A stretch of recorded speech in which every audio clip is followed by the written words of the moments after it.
এবার সত্যি সত্যি কি ফেসে যাচ্ছেন অভিনেতা জায়েদ খান। নানাভাবে আলোচিত সমালোচিত এই জায়েদ খান ফেসে যাচ্ছেন একটি সিনেমা না হওয়ার পেছনের কারিগর হিসেবে কাজ করে।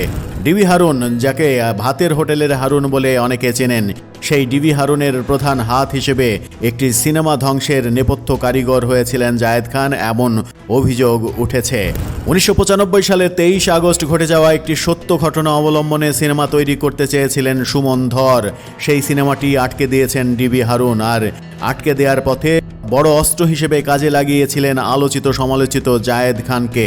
সুমন ধর জানিয়েছেন, ছবিটির কাজ আটকে দিয়েছিল তখনকার ঢাকা মহানগর গোয়েন্দা পুলিশের সাবেক প্রধান হারুনুর রশিদ। তিনি আরও জানিয়েছেন, একটি অচেনা ফোন নাম্বার থেকে তার সঙ্গে যোগাযোগ করে এই কাণ্ডটি ঘটানো হয়েছিল।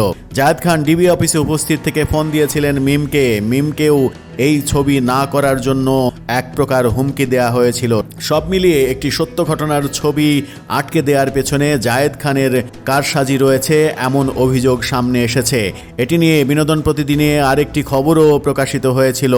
এখন মোটামুটি অভিযোগের তীর ডিবি হারুনের চাইতে জায়েদ খানের দিকেই যাচ্ছে, কারণ জায়েদ খান চলচ্চিত্রের মানুষ হিসেবে একটি সিনেমা বন্ধের পেছনে কিভাবে কাজ করলেন সেই প্রশ্ন উঠে আসছে সামনে।